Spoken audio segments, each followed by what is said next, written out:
হরিণঘাটার বাড়ির থেকে কুমড়ো শাক নিয়ে এসেছিলাম। তো কুমড়ো শাকটাকে ভালো করে ধুয়ে নিয়েছি, গাছের থেকে পাড়া, আমাদের বাড়ির গাছের ছিল। তো ওটা নিয়ে এসেছি, এখন রান্না করব কুমড়ো শাকটা।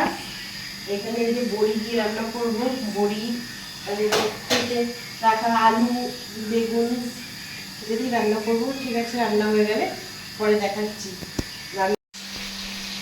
কালকে রাতে হরিণঘাটার বাড়ির থেকে এসেছি মার ঘরে, এখন এসে রান্না করছি। ভাত হয়ে গেছে, এখন কুমড়ো শাকটা বানাচ্ছি। তারপর কাজ আছে, আরও কাজ। এই বাসনগুলো দেখা, বাসনগুলো মাজবো, বাসন মাজছি, অল্প একটু মেজে তাকে দিতে। এই বাসনগুলো মাজছি, বাসন মাজা হয়ে গেলে বাসন মাজার পর ওই যে নারকেল আছে, নারকেল পোড়াবো।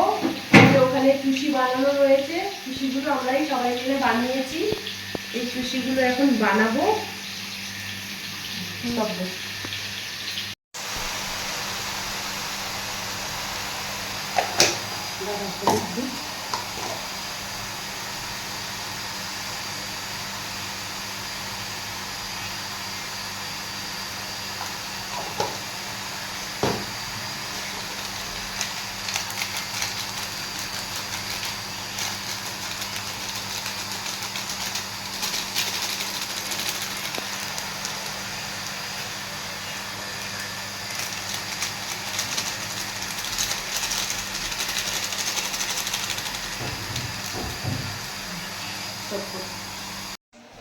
তো এখন আমার কুমড়ো শাক বানানো হয়ে গেছে। কুমড়ো শাকটা আমি এখন নামিয়ে দেবো, নামিয়ে তারপর এখন দুপুরবেলা খাওয়া দাওয়া করবো, করে তাড়াতাড়ি করে আবার পিঠের জন্য আমাকে রেডি করতে হবে।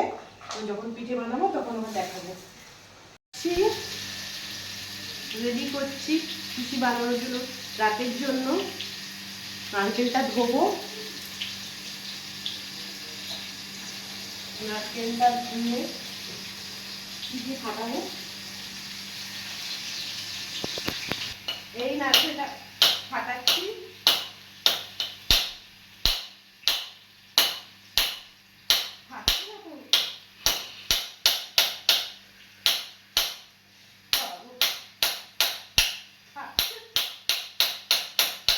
আমার দ্বারাই এটা ফাটিয়ে নিয়েছি। দেখো আমি এখন নারকেল কুড়াচ্ছি রাত্রিবেলা পিঠে বানানোর জন্য। আজকে সংক্রান্তি, তাই জন্য পিঠে বানাতে হবে। এতটা কুড়ানো হয়ে গেছে, একটাই বাকি আছে।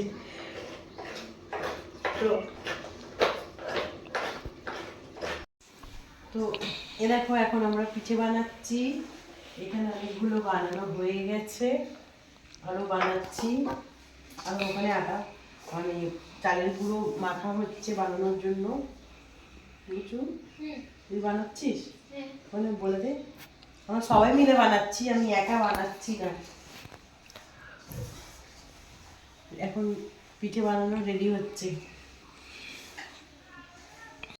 বুঝছিস? এই এখন সব শুরু মানে শুরু হয়ে গেছে, এর বানানো হয়ে গেছে অনেকগুলো। আবার এই আটাটা মাখছি, মানে চালের গুঁড়োটা মাখছি, আবার বানাবো বলে। হয়ে গেলে আবার দেখাবো।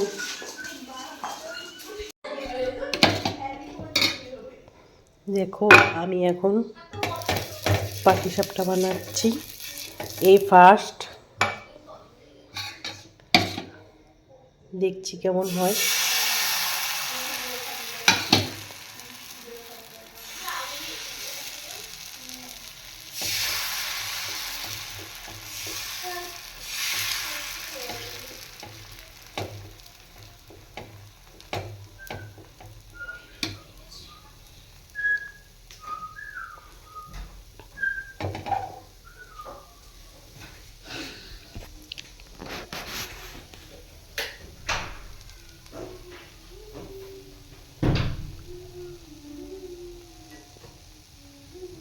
হ্যালো, বলছি পান্ডে বললো 8 ঘন্টা দাঁড়াও, গিয়ে দিয়ে আসছে। ঠিক আছে।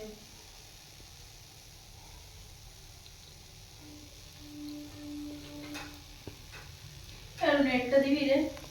আচ্ছা তোর দুটো চাবি কেন করিস না? আমাদের তিনজনের তিনটে চাবি। তাহলে ওনার চাবি উনি ঘরে ফেলে গেছে, উনি অফিস থেকে এসে অফিসের ব্যাগ রেখে গেছে। আজকে অফিসে ব্যাগ নিয়ে যায়নি? অফিসের ঘরে এসে এসে ব্যাগ রেখে তারপরে মন্দিরে গেছে আবার। আত্মরা এদিকে চলে বলে এসছি উনি যে চাবি নিয়ে যাবে উনি জানেন না। কেনা রে এই ভেঙ্গি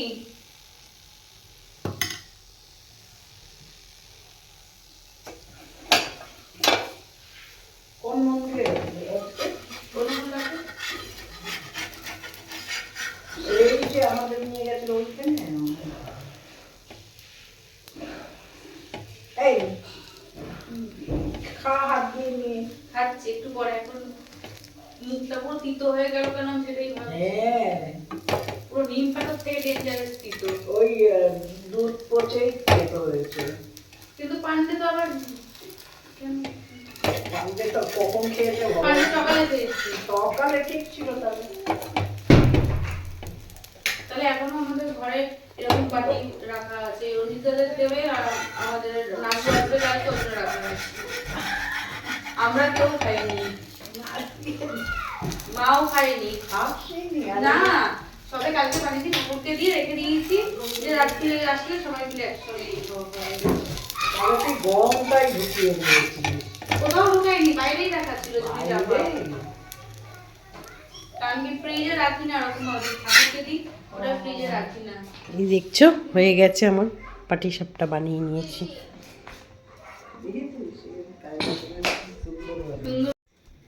তো পিঠে বানানো হয়ে গেছে, পিঠে বানানো কমপ্লিট। এই পিঠেটা শুধু আমিই করেছি একমাত্র, আর এটা মা আর আমি মিলে করেছি, আমার দিদির মেয়েরাও হাত লাগিয়েছে। তো আমাদের এই সব পিঠে হয়ে গেছে।